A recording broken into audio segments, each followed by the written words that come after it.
नमस्कार दोस्तों, ट्रिकी गुरु अमित गुप्ता के YouTube चैनल में आज आपका फिर से स्वागत है। दोस्तों, आज की इस वीडियो में हम आपको बताने वाले हैं रिपीट कैलेंडर के बारे में। रिपीट कैलेंडर किसे कहा जाता है ये आपको अच्छी तरह से पता होगा, फिर भी मैं आपको बता देता हूं।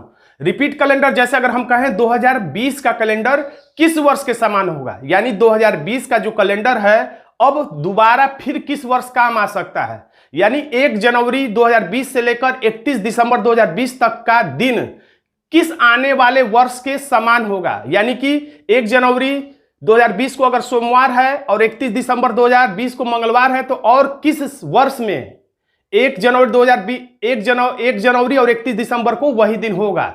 तो इसके लिए सबसे एक कॉमन बात ये आपको समझ लेना चाहिए कि आपको ये जानना जरूरी है कि साधारण वर्ष का कैलेंडर साधारण वर्ष में ही 100% रिपीट करता है और लीप वर्ष का कैलेंडर लीप वर्ष में ही 100% रिपीट करता है। अगर हम ये कहें कि साधारण वर्ष का लीप वर्ष में कैलेंडर रिपीट किया है तो ये आंशिक रूप से होगा। लीप वर्ष का कैलेंडर साधारण वर्ष में रिपीट कर सकता है लेकिन आंशिक रूप से, यानी कि 365 के 66 दिन पूरे के पूरे रिपीट नहीं करेंगे। और 100% रिपीट करना है तो साधारण वर्ष बराबर साधारण वर्ष और लीप वर्ष बराबर लीप वर्ष, आपको यह सूत्र याद रखना चाहिए। और इसके लिए जो सबसे ज्यादा जो चर्चित ट्रिक है जो बताया जाता है उसको मैंने नाम दिया है 4 शेषफल ट्रिक। यानी कि दिए गए जिस वर्ष का समान वर्ष ज्ञात करना हो या जिस वर्ष का रिपीट कैलेंडर कब रिपीट होगा ये ज्ञात करना, उस वर्ष में 4 से भाग दें और अगर शेषफल 0 आए तो 28 जोड़ें, दिए गए वर्ष में भाग दे 4 से और शेषफल 1 आए तो 6 जोड़े, 2 आए तो 11 जोड़े, 3 आए तो 11 जोड़े।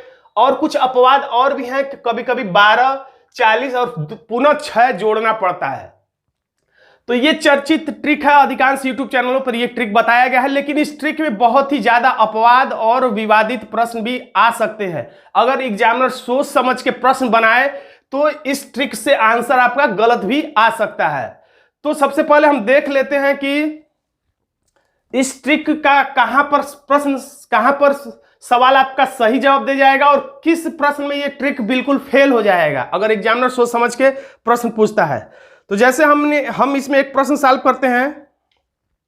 इसमें लिखा हुआ है कि देखिए स्क्रीन पर लिखा हुआ है कि 1991 के पश्चात आने वाला वर्ष जिसका कैलेंडर 1990 के कैलेंडर के समान होगा, यानी पूछ रहा है कि 1990 का कैलेंडर पुनः किस वर्ष काम आएगा, यानी कब रिपीट होगा।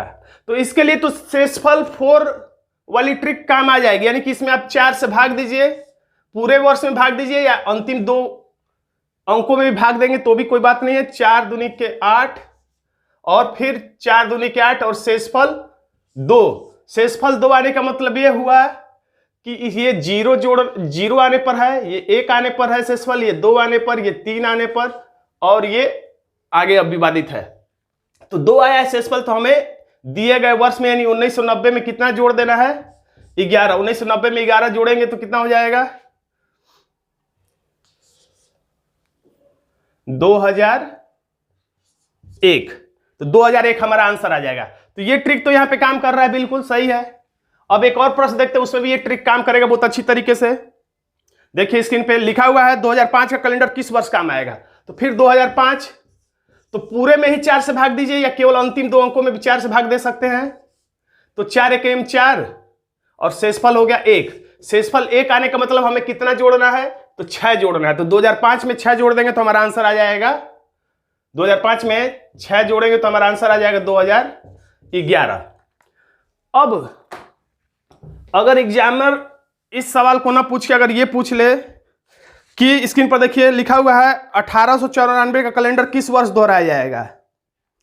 तो 1894 का कैलेंडर, तो फिर आप वही ट्रिक आजमाएंगे। 1894 2 अंकों में 4 से भाग देंगे, 4 दूनी के 8, 4 3 12 और शेषफल 2। शेषफल 2 आया का मतलब आप 1894 में कितना जोड़ देंगे, 2 आने का मतलब 11 जोड़ देंगे। 4 1 5, 9 1 10, 8 1 9 और 1, यानी 1905 आपका रिजल्ट आएगा, जो कि गलत होगा। 1905 इसका आंसर नहीं होगा। कैसे पता करेंगे कि 1905 गलत जवाब है, तो आप ये पता कर लीजिएगा इस वाले ट्रिक से या किसी भी ट्रिक से कि 1894 के 1 जनवरी को कौन सा दिन था, फिर पता कर लीजिएगा 1905 के 1 जनवरी को कौन सा दिन था? दोनों एक ही आए तो समझिएगा सही है, अलग अलग आए तो आप समझ लीजिएगा गलत है। और इसके साथ साथ ये भी पता कर लीजिएगा कि 31 दिसंबर को इस 1894 में कौन सा दिन था और 1905 में कौन सा दिन था, तो भी आपको पता चल जाएगा कि ये गलत है। तो हम कैसे निकालेंगे इन प्रश्नों का जवाब? कुल मिला के मेरा कहना यह है कि ये ट्रिक अगर इतने तक तो ठीक है, लेकिन इसके बाद जितना इसमें जब जुड़ता जाता है इसमें इसको कठिन बनाता जाता है। देखिए +40 कब करते हैं? तो जब शेषफल 0 आए, जब शेषफल 0 आए यानी कि 4 से जब भाग देंगे जिस वर्ष में और शेषफल 0 आ जाए यानी वो लीप वर्ष होगा, तो और उसमें जब आप 28 जोड़ेंगे तो 28 जोड़ने पर अगर दिया गया प्राप्त वर्ष, जो वर्ष प्राप्त होगा वो अगर साधारण शताब्दी वर्ष हो जाए तब आप उसमें 28 वर्ष न जोड़ के 40 वर्ष जोड़ेंगे। कहने का मतलब ये है, पहले आप ये जान लीजिए साधारण सदी वर्ष क्या कहलाता है। साधारण सदी वर्ष का मतलब ऐसा वर्ष जिसमें 400 से पूरा पूरा भाग न जाए, जैसे कि 1600 नहीं बल्कि 1700, 1800, 1900, ये सब साधारण सदी वर्ष है। 2000 लिखेंगे तो ये लीप सदी वर्ष हो जाएंगे। अब 2000 नहीं बल्कि 2100, 2200 और 2300, अब 2400 नहीं होगा। यानी कि ये सब 400 से विभाजित नहीं होने वाले वर्ष हैं और ये साधारण सदी वर्ष है, यानी कह सकते हैं साधारण वर्ष है, बल्कि ये 4 से कट जाएगा, इसके बावजूद भी ये साधारण वर्ष है, इसलिए हम इसे साधारण सदी वर्ष कहते हैं। तो अगर 0 शेषफल आए तो जब आप उस वर्ष में 28 जोड़ें और 28 जोड़ने पर अगर इनमें से कोई आ जाए यानी कि साधारण सदी वर्ष आ जाए कोई भी, तो आप 28 न जोड़ करके 40 जोड़ दीजिए। और 12 जोड़ने का भी ऐसे ही नियम है कि साधारण सदी वर्ष को क्रॉस करे तो आपको 12 जोड़ना है। और ऐसे ही इनके साथ साथ और भी ढेर सारे अपवाद हैं इसमें। एक ये भी नियम है कि साधारण सदी वर्ष का अगर रिपीट कैलेंडर पूछे, जैसे इनमें से किसी भी जो मैंने अभी लिखा था 1700, मान लीजिए 1700 ही का अगर पूछे कि कैलेंडर रिपीट कब होगा, तो अगर आप इसको 4 से भाग देंगे तो शेषफल 0 आएगा, यानी कि आप इसमें 28 जोड़ देंगे तो 1728 आपका आंसर आएगा, जो कि गलत है। इसका नियम सीधा सीधा ये है, और इसमें आप 40 भी नहीं जोड़ेंगे। इसका सीधा सीधा नियम यह है कि साधारण सदी वर्ष में उसमें सिर्फ +6 कर देना चाहिए, अलग से नियम है। साधारण सदी वर्ष का रिपीट कैलेंडर पता करने के लिए आपको दिए गए वर्ष में 6 जोड़ देना चाहिए, यानी कि 1706 ही में ये रिपीट हो जाएगा कैलेंडर। तो इसमें ढेर सारे नियम है, उप नियम है, अपवाद है, विवाद है, झोल है, ढेर सारे नियम है। कभी कभी किसी प्रश्न पे ये वाला ट्रिक बहुत आसान लगेगा, लेकिन एग्जामिनर अगर अच्छा प्रश्न पूछ दे तो आराम से इस ट्रिक से आप गलत जवाब दे जाएंगे। तो इसके लिए सबसे बढ़िया ये है कि आप all in one calendar coding trick से आप ऐसे प्रश्नों को सॉल्व कर सकते हैं और इसमें आपका 100% जवाब सही आएगा, यही इसकी एक खासियत है। तो देखिए उस ट्रिक के माध्यम से फिर से हम उन्हीं प्रश्नों को लेते हैं और इस ट्रिक के माध्यम से सॉल्व करते हैं। थोड़ा सा समय ज्यादा जरूर लग सकता है, लेकिन आप निश्चिंत रहेंगे कि आपका जवाब सही आएगा। जैसा कि इसमें पूछ रहा है कि 1990 का कैलेंडर किस वर्ष काम आएगा, और विकल्प में क्या क्या दिया हुआ है, 2001। तो सबसे पहले हम लोग 1990 का कोड पता करते हैं। तो 1900 का कोड क्या होगा, देखिए 1900 का कोड 0। इसी ट्रिक से हम लोग निकाल रहे हैं 1900 का कोड 0 और प्लस अब क्या लिखेंगे, माह का कोड। तो माह इसमें है नहीं, हम लोग सबसे यहां से डायरेक्ट पहुंच गए, सदी का कोड लिखे। अब उसके बाद वर्ष, माह इसमें और तिथि है नहीं, तो वर्ष क्या है तो 90। अब 90 के बाद इसमें लीप वर्ष ज्ञात करेंगे, तो 4 दूनी के 8 और 4 दूनी के 8 यानी कि 22 लीप वर्ष पड़ेगा। तो 22 लीप वर्ष पड़ेगा। तो इसमें अब क्या करते हैं हम लोग, साथ यही नियम है, लेकिन बस ये कि हम लोग सदी से शुरू करें, सदी वर्ष लीप, सदी वर्ष और इसमें कितना लीप होगा। तो अब इसमें 7 से भाग देंगे, 7 एकम 7 और 7 तिरिक 21 शेषफल यहाँ पे 6, 7 तिरिक 21 शेषफल 1, यानी कि 6 1 7, फिर 7/7 करेंगे तो शेषफल 0। यानी हमको कह सकते हैं 1990 का कोड कितना आया, 0 आया। 1990 का यानी जो भी दिया गया वर्ष हो, जिसका रिपीट वर्ष ज्ञात करना हो, उसका कोड पता कर लीजिए कि कितना आ रहा है, 0 आ रहा है, 1 आ रहा है, 2 आ रहा है, कितना आ रहा है। अब हमें दिए गए विकल्पों का को देखना होगा। तो इसमें लिखा हुआ एक विकल्प 1998, 1998। यानी कि इसका जीरो कोड आया है, तो अब दिए गए विकल्पों में जिस वर्ष का कोड जीरो आएगा वही समान वर्ष का कैलेंडर होगा। 1998 में 1900 का, अब चाहे तो देखिए, अब यहां पे 1900 का कोड जीरो, 98 को यहां से हम लिख रहे सदी वर्ष का कोड 1900 का जीरो, वर्ष 98 लिख ही दिए। अब इसमें लीप वर्ष कितना, तो 4 दूना के 8 और 4 चौके 16। अब इसमें हम 7 से भाग दे देंगे, या 7 शेषफल विधि से समझिए।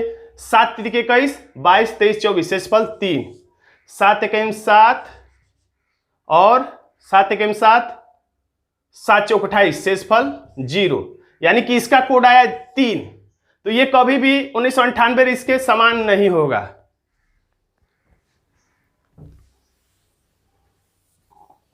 अब अगला वर्ष हम ज्ञात करते हैं, जिसमें विकल्प में दिया हुआ, हमें अधिक से अधिक 3 विकल्प चेक करना पड़ेगा। 2000, विकल्प बी में लिखा है 2001। तो अब इसमें 2000 का कोड क्या है आपको पता होगा, 2000 का कोड है 6। अब 1 को हम 1 लिखेंगे और इसमें लीप वर्ष पता करेंगे तो कुछ नहीं आएगा, 0 ही आएगा। तो 6 1 7, 7 में फिर 7 से भाग देंगे तो 0 आ गया। यानी कि यही 2001 वाला कैलेंडर फिर से रिपीट होगा। अगर आपका भाग अच्छा रहेगा तो विकल्प ए या बी ही में आंसर मिल जाएगा, या अधिक से अधिक सी तक आपको चेक करना पड़ेगा, क्योंकि अगर सी आंसर है तब तो आप उसी को टिक कर देंगे, अगर सी आंसर नहीं है तो बिना देखे डी को टिक कर देंगे। इसी तरीके से दूसरा वाला प्रश्न लोग देखते हैं, 2005 का पूछ रहा है कि कैलेंडर किस वर्ष काम आएगा। तो 2005 साधारण वर्ष है, तो इतना तो कन्फर्म है कि साधारण वर्ष वाला ही कैलेंडर रिपीट होगा। तो अगर इसमें कोई विकल्प में लीप वर्ष रहे तो उसको आप काट सकते हैं, लेकिन इसमें कोई भी लीप वर्ष नहीं है। सारे 2010 11 12 2012 एक लीप वर्ष है, तो विकल्प सी को आप बिना चेक किए काट सकते हैं। अब हम विकल्प ए को चेक करते हैं। सबसे पहले हम लोग चेक करते हैं कि 2005 का कोड क्या होगा। तो 2000 का कोड 6 और 5 को 5 लिखेंगे और इसमें लीप वर्ष कितना आएगा, तो 4 एकम 4, तो 5 1 6 6 टोटल हो जाएगा ये 12। 12 को 7 से कटाएंगे तो 7 एकम 7, 8 9 10 11 12, यानी शेषफल 5। यानी कह सकते हैं 2005 का कोड है 5। अब इसका काम खत्म हो गया। सी को हमें चेक ही नहीं करना है। अब 2010 को हम लोग चेक करते हैं। अभी हमें पता यही करना है कि 2005 का कोड अगर 5 है तो और किस वर्ष का कोड 5 आएगा। जिस वर्ष का कोड 5 आएगा वही हमारा समान कैलेंडर होगा। तो 2010 में 2000 का कोड 6, 10 को 10 लिखेंगे और इसमें लीप वर्ष कितना, 4 दूना के 8, तो 10 को अब 7 शेषफल विधि 7 एकम 7, शेषफल 3 कम कर लिया हमने, 6 3 9, तो 7 छोड़ देंगे, 2 लेकर आगे बढ़ेंगे, 2 2 4, ये 4 है, ये 5, यानी कि ये सही जवाब नहीं है बल्कबल्कि गलत जवाब है, यानी कि विकल्प ए गलत है। अब हम विकल्प बी चेक करेंगे। 2011, तो 2000 का कोड 6 और 11 को हम लोग 11 लिखेंगे और 4 दूनी के 8, अब 7 एकम 7, 8 9 10 11, शेषफल 4, इसे 7 शेषफल विधि से छोटा कर देंगे, 6 4 10, तो 7 छोड़ देंगे, 3 लेकर आगे बढ़ेंगे, 3 2 5, तो यही इसके समान होगा क्योंकि इसका भी कोड 5 आ गया। इसमें आप थोड़ा सा समय और बचा सकते थे क्योंकि ये 2005 है और विकल्प में जितना है, विकल्प ए बी सी डी सभी में 2000 2000 2000 से शुरू है, तो आप चाहे तो 2000 का कोड न लिखे, बस 05, यानी कि अंतिम वर्ष और लीप वर्ष से भी आप केवल ये ज्ञात कर सकते थे कि किसका कोड समान है।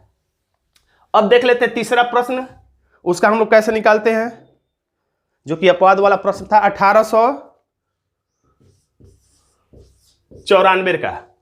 तो 1894 का अगर हम 1905 को टिक करेंगे इस वाले ट्रिक से तो ये बिल्कुल गलत हो जाएगा, 1905 इसका आंसर नहीं आएगा। अब पहले हम इसका कोड पता करते हैं कि क्या है। तो 1800 का कोड क्या है, यहां पे देख लीजिए, 1800 का कोड है 2। आप इस पे भी पता कर सकते हैं, 16 17 18, 6 4 2, तो 1800 का कोड 2 और प्लस 94 को 94, और इसमें लीप वर्ष कितने होंगे, तो 4 दूनी के 8 और 4 तिहाई 12। अब इसको 7 शेषफल विधि से कटा देंगे, या सबको जोड़ के भी 7 से कटा सकते हैं, 7 तिरिक 21 22 23, शेषफल 2, 7 एकम 7 और 7 तिरिक 21 22 23 24, शेषफल 3। अब 2 और 3 5 और 2 7, यानी कि इसका कोड हो गया 7। अब जिस वर्ष का कोड 7 आएगा वही हमारा आंसर होगा। जब आप एक ही ट्रिक से सारे सवाल हल करते हैं तो आप उस ट्रिक में धीरे धीरे आपकी स्पीड बढ़ जाती है। तो देखिए हम सबसे पहले चेक करते हैं 1904 को। तो 1904 में 19 का कोड 0 और 4 को 4 लिखेंगे और 4 में लीप वर्ष 4 1 4 1 यानी 4 1 5। ये होगा ही नहीं आंसर। ये काम हम मुजबानी भी कर सकते थे। अब 1905 हमने चेक ही किया था कि आंसर इसका गलत आ रहा था, तो इसको हम लोग चेक नहीं करेंगे, फिर भी दोबारा चेक कर लेते हैं इस विधि से भी। 1905 को 1900 कोड 0 5 का 5 और लीप पर इसमें 4 1 4 5 1 6 आ गया, गलत आंसर है। अब हम विकल्प सी चेक करते हैं 1906 1900 कोड 0 6 को 6 लीप पर 4 1 4 6 1 7 यही हमारा सही जवाब है। या इसको हम लोग कोड 0 भी कह सकते हैं, तो इसका भी हमारा फिर से 7 के बाद 0 आ जाएगा। बताइएगा दोस्तों कि आज का ये ट्रिक आपको कैसा लगा। क्या आप इसी ट्रिक से प्रश्न को लगाना चाहेंगे जो कि कभी कभी गलत जवाब दे देता है, या आपको एक ऐसे ट्रिक की जरूरत होगी जो कि आपको 100% हमेशा सही जवाब दे और परीक्षा हाल में आपको गलत जवाब न दे। तो दोस्तों अगर आज का वीडियो आपको अच्छा लगा है तो वीडियो को लाइक कर दीजिएगा, इसे अपने दोस्तों में शेयर कर दीजिएगा और अभी तक आपने मेरे चैनल को सब्सक्राइब नहीं किया तो सब्सक्राइब भी कर लीजिएगा। धन्यवाद दोस्तों।